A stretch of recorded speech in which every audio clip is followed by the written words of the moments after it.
अरविंद, श्रेयसची खूप काळजी वाटते रे. झोपला का?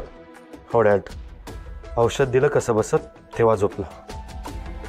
धक्का बसलाय त्याला, त्याला काय प्रत्येकालाच.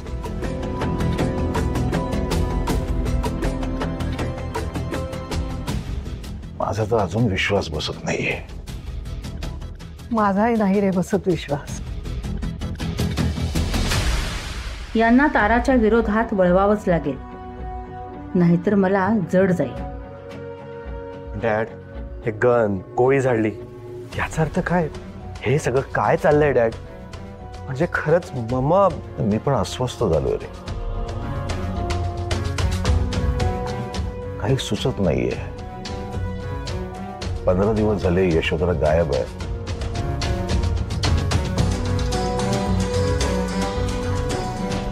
मला वाटलं कुठेतरी लपून बसली असेल, काहीतरी कारण असेल. थोड्या दिवसात परत येईल. पण आज इन्स्पेक्टर ज्या पद्धतीने सगळं सांगत होते ना, तेव्हा मला भीती वाटायला लागली की आपण यशोधरेला गमावून तर बसणार नाही ना. डॅड, पण नाही, यशोधरा नक्की येणार. येणार ती. कारण यशोधरा ना फायटर आहे. कोणत्याही परिस्थितीत हार मानणारी नाहीये ती. हो अरविंद, तुझं बरोबर आहे.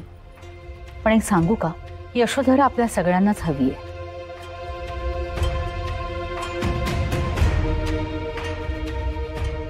भले ताराच्या गोळीने ती जखमी झाली असेल तरी तिला आपल्याला जिवंत पाहायचंय. पण जसा श्रेयस भ्रमिष्ठ झालाय, तरीही आपण त्याला इतकं जपतोय.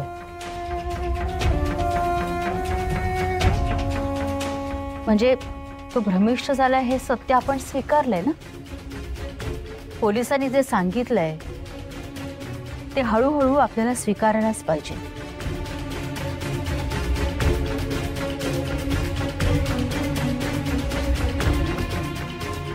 मनाची तयारी करायलाच लागणार आहे.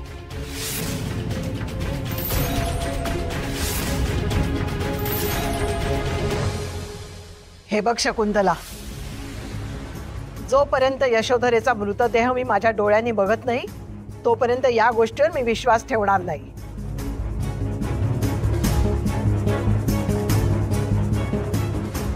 नाहीच ठेवायचा. मी तर म्हणते ठेवायचाच नाही. पण आजी, एक गोष्ट लक्षात घ्या, ताराच्या बोटांचे ठसे त्या बंदुकीवर सापडले हे सत्य तर आपल्याला विसरता येणार नाही ना.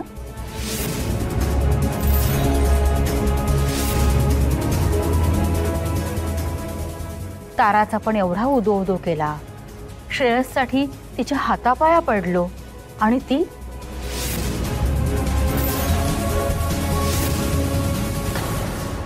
एवढी घातकी निघेल असं वाटलंही नाही.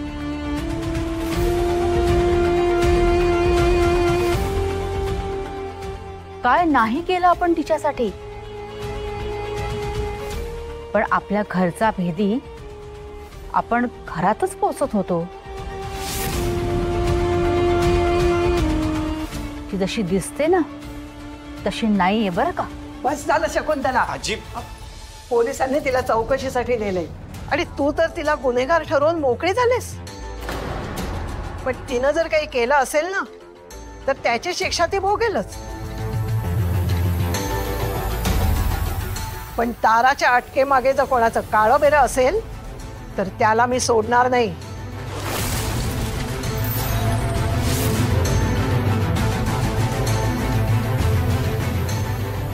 मग तो घरचा असो की बाहेरचा.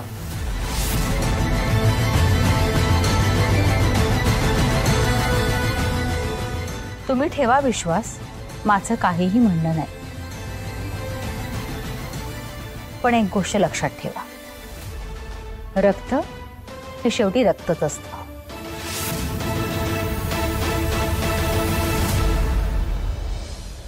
बाहेरची कुठलीही व्यक्ती ती जागा नाही घेऊ शकत. नाही म्हणजे मला माहिती आहे तारावर तुमचं जरा जास्तच प्रेम आहे. पण पोलीस कशाला खोटं बोलतील ना. अहो तिची तुमची ओळख फक्त 6 महिन्यापूर्वीची. काय आहे की ती तुमच्याशी एवढं चांगलं वागते आहे याच्या पाठीमागे तिचा कुठला डाव नसेल कशावरून.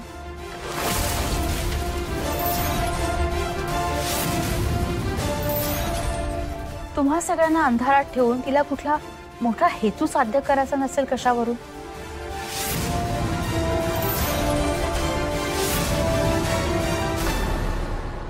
पैसा भल्या भल्यांची मती फिरवतो आजी.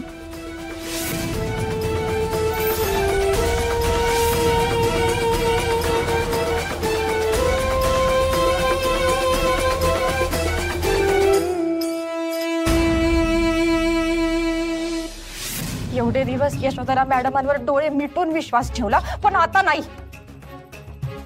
मॅडमांनी माझ्या पाड्याच्या बाबतीत जे काही केलंय ना त्याची किंमत त्यांना चुकती करावी लागणार आहे. विश्वासघात की यशोधरा मॅडमांना मी सोडणार नाही. मी तर त्या गोष्टीचा व्हिडिओ सुद्धा काढलेला आहे.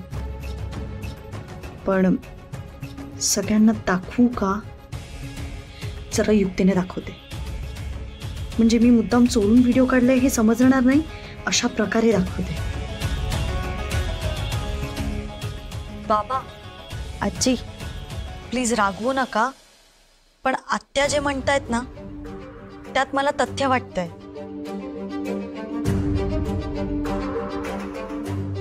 श्रावणी, अगं काय बोलतेस तू? नाहीतर काय. अरे अक्षय, असंच काही बोलत नाहीये मी.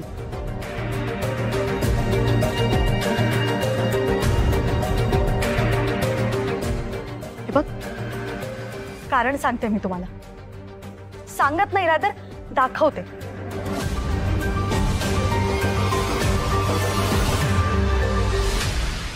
बाबा, ज्या दिवशी हे सगळं घडलं ना त्या दिवशी तारा कोणाला न सांगता कुठेतरी गेली होती.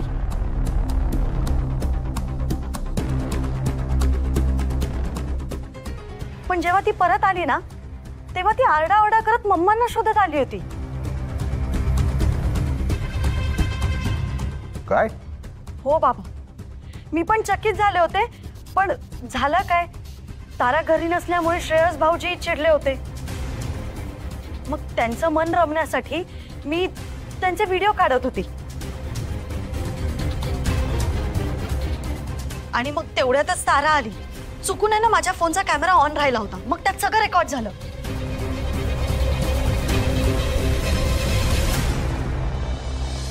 थांबा, मी तुम्हाला दाखवते, मग तुमचा विश्वास बसेल.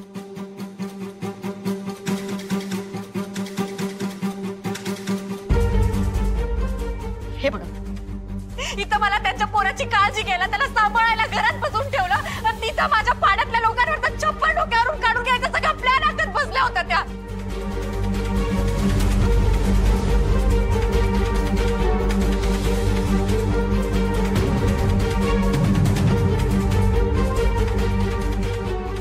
इतके दिवस डोळ्यावर पट्टी बांधून मी त्यांच्यावर विश्वास ठेवला, पण नाही, आता मी त्यांच्यावर विश्वास ठेवणार नाहीये. माझ्या पाड्याच्या बाबतीत जे काही केलंय ना त्याची किंमत त्यांना चुकती करावी लागणार आहे.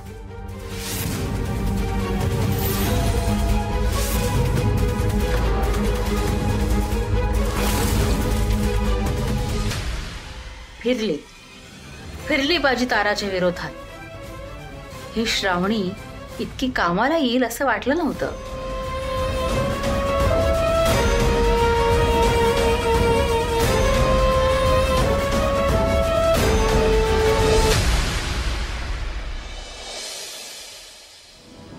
तारा, शेवटी मी तुला माझ्या मार्गातून बाजूला केलंच.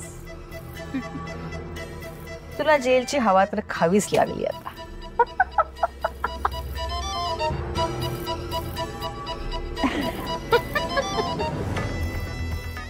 आता तू सुटत नाहीस तारा.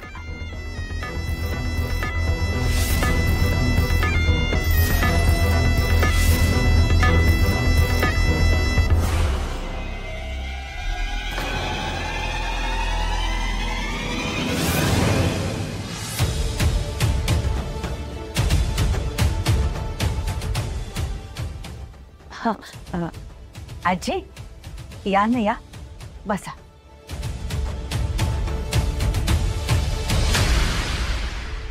तुमची तब्येत बरी आहे ना आजी? नाही म्हणजे जे काही घडलं त्यामुळे तुम्हाला खूपच मानसिक धक्का बसला असेल आणि साहजिक आहे ना, कारण तुमच्या डोळ्यासमोर ताराने सगळ्यांना लळा लावला आणि शेवटी पाठीत खंजीर खूप असला. नाही म्हणजे खूप यातना झाल्या असतील नाही का तुम्हाला? पण काही काळजी करू नका. तुम्ही स्वतःची काळजी घ्या, स्वतःकडे लक्ष ठेवा. मी आहे ना, मी देईन आधार. तुम्ही सगळं माझ्यावर सोडून द्या. तुझ्यावर?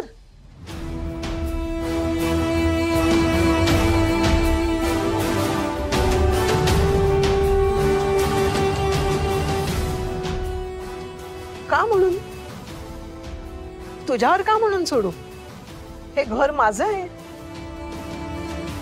माझ्या नवऱ्यानं आणि माझ्या लेकीनं हे विश्व उभं केलंय. ते हे घर तुझ्यावर सोडू?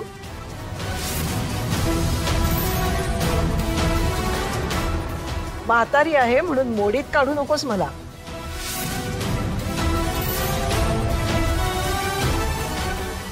ह्या घराची धूळधाण मी कधीच होऊ देणार नाही. आता तर उलट डोळ्यात तेल घालून मी लक्ष देणार आहे. अगं यशोधरा इथे असताना तिच्या बाबतीत हे सगळं घडलं. तू तर काय आता एकटीच आहेस. मला पण बघू दे. जे घडते जसं घडते ते तसंच्या तसं आहे की ते घडण्यामागे कोणाचा वेगळाच काहीतरी हेतू आहे.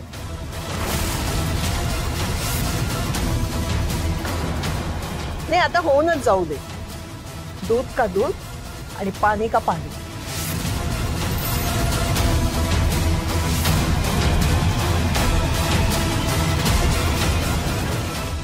नाही अगदीच बरोबर आहे. मी समजू शकते. काय ना, जेव्हा अशा अनपेक्षित घटना घडायला लागतात तेव्हा कशाचा ताळमेळच लागत नाही आणि मन असं खेळ करायला लागतं. जे नसेल ते दिसायला लागतं. असेल ना, तेही दिसत असेल. पण आईच्या मनाशी कोणीही खेळू शकत नाही. तिला बरोबर माहीत असतं आपली मुलं कुठे आहेत, कशी आहेत, कोणत्या परिस्थितीत आहेत.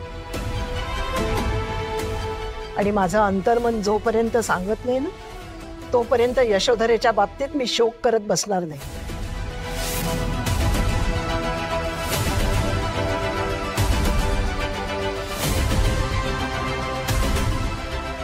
आणि तारालाही पूर्णपणे गुन्हेगार मानायला मी तयार नाही.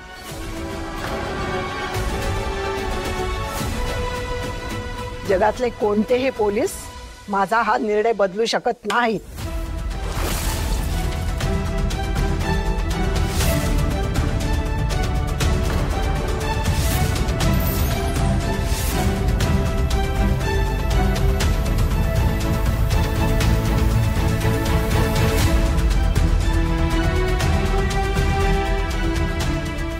आणि हो, मला सांगत होतीस ना काळजी घ्या म्हणून. आता मी तुला सांगते, तू स्वतःची काळजी घे. अगं तुझ्या घरापासून एकटी लांब राहतेस ना. माझी यशोधरा तिच्या सगळ्या माणसांच्यात होती तरी सुद्धा तिच्या बाबतीत हे असं घडलं. तू तर काय घरदार सोडून आलेस. तुझं असं कोणीच नाही तुझ्या बरोबर. एक तुझा भाऊ सोडला तर. तेव्हा आता तू तुझी काळजी घे. माझी काळजी करू नकोस.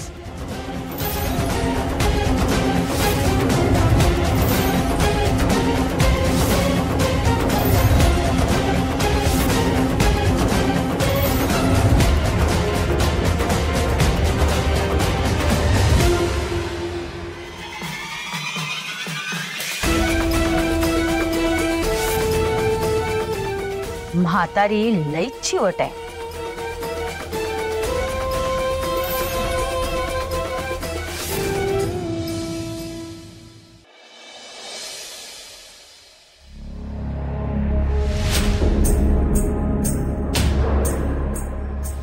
श्रावणी अगं पाणी दे ग.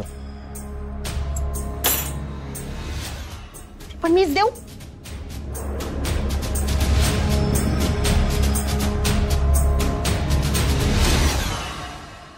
श्रावणी अगं काय झालं तुला चिडायला? अक्षय काय झालंय काय विचारतोयस? तुला दिसत नाही एवढा सगळ्यांचा स्वयंपाक मला एकटीला करावा लागतो? सगळ्यांचं जेवण वेगळं, श्रेयस भाऊजींचं वेगळं, त्यांचे पथ्य आवड सगळंच वेगळं आहे. ती तारा होती तेव्हा माझा श्रेयस म्हणून करायची तरी. आता श्रेयस भाऊजींची जबाबदारी पण माझ्यावरच. अक्षय तू ऑफिस सांभाळतोस ना, मग तू आजींना आणि आत्यांना सांगू नाही शकत की श्रावणीला जाऊन किचन मध्ये मदत करा? कारण नोकरांचं जेवण कोणालाच आवडत नाही. आणि मला एक सांग, आपण अजून किती दिवस श्रेयस भाऊजींना सांभाळणार आहोत? किती दिवस त्या दोघांचे नोकर बनून राहणार आहोत आपण? श्रावणी प्लीज शांत हो. मला खरंच खूप टेन्शन आलं.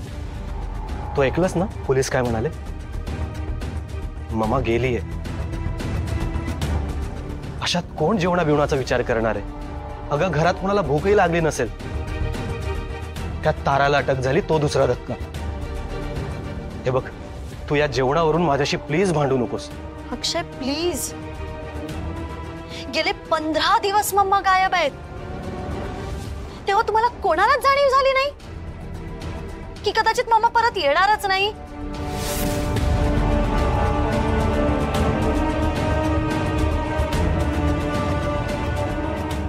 श्रावणी अगं काय बोलतेस तू? जरा विचार करून बोलत जा ना.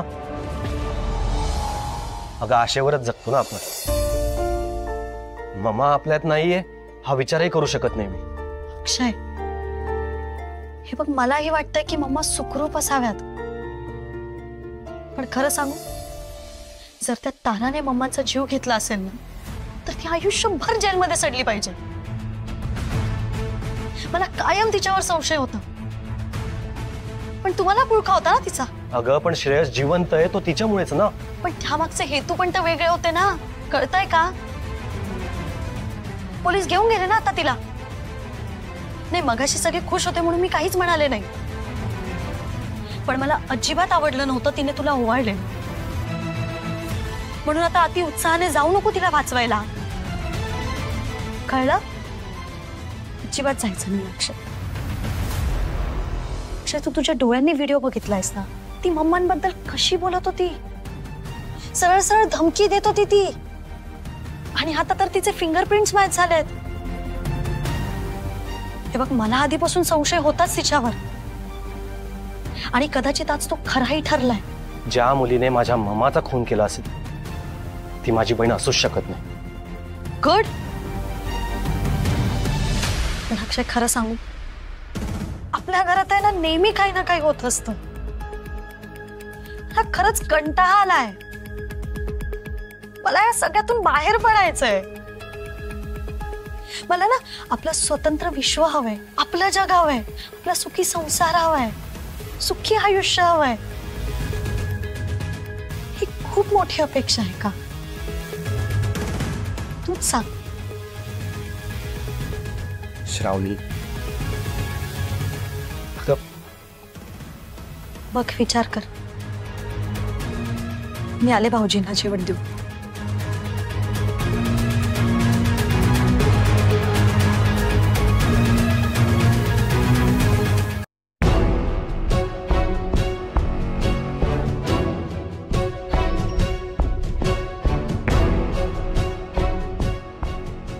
अरे देवा, हे तर डोक्यावर चादर घेऊन झोपलेत. झोपल्याने लपलेत वाटतं. कदाचित घाबरले असावे. यांच्याशी जरा प्रेमानेच वागायला लागेल, नाही तर माझ्याच डोक्याला ताप होईल.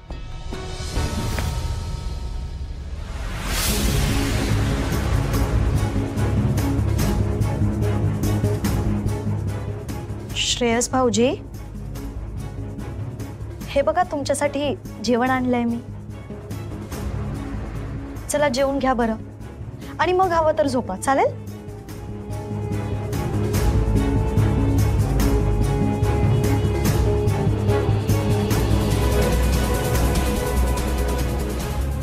श्रेयस भाऊजी, प्लीज जेवून घ्या ना, प्लीज.